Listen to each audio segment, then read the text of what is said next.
जी अस्सलाम वालेकुम क्लास। अच्छा, ऐसे है कि आज ये that would be the last lecture regarding the job costing, ठीक है।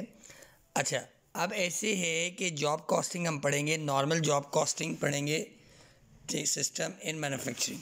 देखिए, मैन्युफैक्चरिंग के प्रोसेस में क्या होता है, ज़ाहिर बात है अगर आपने कोई चीज़ मैन्युफैक्चर करनी है तो सबसे पहले तो आपके पास मटीरियल होना चाहिए, ठीक है। फिर उसे कन्वर्ट करने के लिए इनटू फिनिश फॉर्म आपको ज़ाहिर बात है लेबर और मैन्युफैक्चरिंग ओवरहेड्स की ज़रूरत होती है, ठीक है। अब ज़ाहिर बात है conversion into work in process inventory के लिए आपको मैन्युफैक्चरिंग कॉस्ट की भी ज़रूरत होगी। फिर वो अल्टीमेटली जब कन्वर्ट होगा that is called finish goods inventory, ठीक है। और इवेंचुअली वो मूव कर जाएगी कॉस्ट ऑफ गुड्स सोल्ड में। याद रखिएगा दो किस्म की कॉस्ट होती हैं, एक होती है इन्वेंट्रेबल यानी कि प्रोडक्ट कास्ट और एक पीरियड कॉस्ट।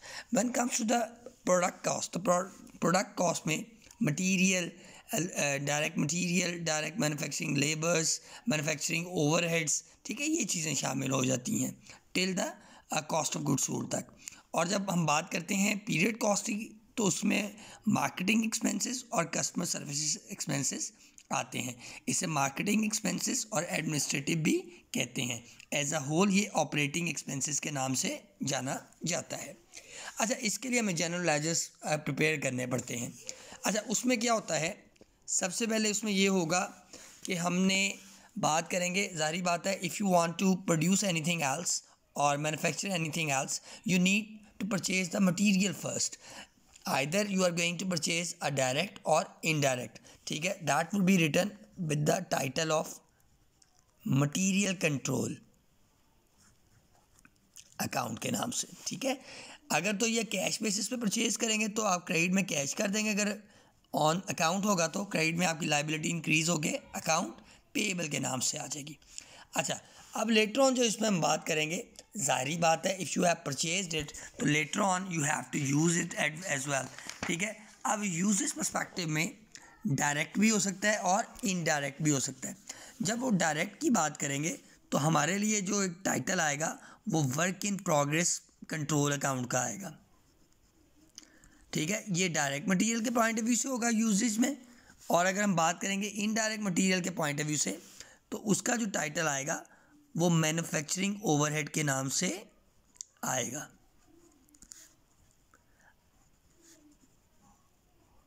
कंट्रोल के नाम से। अब देखें एक छोटी सी बात, यहाँ पे आपने मटेरियल डेबिट किया क्योंकि ये इंक्रीज टू है once you are going to purchase that means material is going to be increased और डेबिट कर दिया आपने। अब इसी को आपने यूज़ करना है, द अकाउंटिंग में टर्मिनोलॉजी, अगर आपने किसी चीज़ को यूज़ करना है, ट्रांसफ़र करना है, अगर वो डेबिट है तो क्या हो जाएगा, क्रेडिट। अब आप इसी को यूज़ कर रहे हैं ना, तो अब इसको आप लेटर ऑन जाके क्या कर देंगे, क्रेडिट कर देंगे कंट्रोल अकाउंट के नाम से, ठीक है बेटा। ये सेकेंड एंट्री हो गई। फिर बात क्या होती है, आपने रिकॉर्डिंग करनी होती है पेरोल पर्सपेक्टिवली, ठीक है। अब वो अगर तो वो डायरेक्ट है तो डायरेक्ट के लिए मैं आपको पहले ही बता चुका हूँ, आपने work in process control account का नाम यूज़ करना है, ठीक हो गया जी। और अगर वो इनडायरेक्ट है तो इनडायरेक्ट के लिए आपने क्या यूज़ करना है, मैन्युफैक्चरिंग ओवरहेड कंट्रोल, ठीक है बेटा। और अगर तो वो पेमेंट इन कैश है तो फिर उसके लिए आपने यूज़ करना है कैश कंट्रोल अकाउंट, ठीक हो गया बेटा। अब सारी बात है इस आपका कैश जा रहा है तो डिक्रीज़ हो गए, क्रेडिट हो जाएगा। अच्छा, अब कुछ मैन्युफैक्चरिंग कॉस्ट इंकर्ड होती है वाइल मैन्युफैक्चरिंग, लाइक वो आपकी हो सकती है सुपरविजन की हो सकती है, ठीक है। कुछ इंजीनियर सैलरीज हो सकती हैं, कोई प्लांट्स यूटिलिटीज़ हो सकती हैं, रिपेयर्स हो सकते हैं, इंश्योरेंसेज हो सकती हैं या डेप्रिसिएशंस भी हो सकती हैं। अच्छा, जो डेप्रिसिएशन है ना, ये मतलब कैश में ये डिक्रीज़ नहीं होगा, ठीक है। ये कैश फॉर्म में नहीं एक्सपेंसेस इंकर्ड होते, ये आप यूटिलाइज़ करते हैं किसी भी फिक्स एसेट को, जो टेंजिबल एसेट को जब आप यूज़ करते हैं तो जो उसकी वैल्यू में डिक्रीज़ आता है that would be considered as a depreciation. इस वजह से रिकॉर्ड करते हुए जिन चीज़ों को तो इन कैश आप कर सकते हैं, ठीक है। पहले तो आपने याद रखना है मैन्युफैक्चरिंग पर्सपेक्टिवली आपने बात करनी है, तो मैन्युफैक्चरिंग ओवरहेड कंट्रोल अकाउंट के नाम से आपने इस टाइटल को मेंशन करना है। और अगर पेमेंट इन कैश है तो कैश, और जैसे मैंने आपको बताया है इसके लिए कैश कंट्रोल का नाम आप इस्तेमाल कर सकते हैं।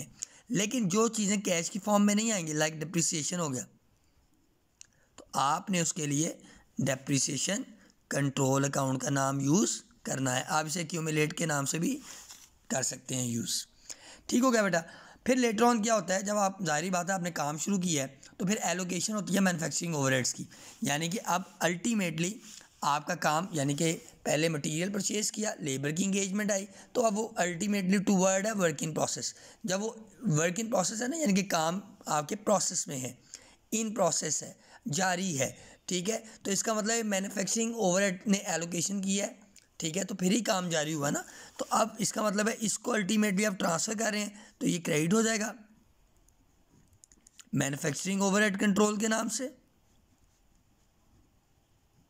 ठीक हो गया। अब ट्रांसफ़र कहाँ कर रहे हैं आप, वर्क इन प्रोसेस में।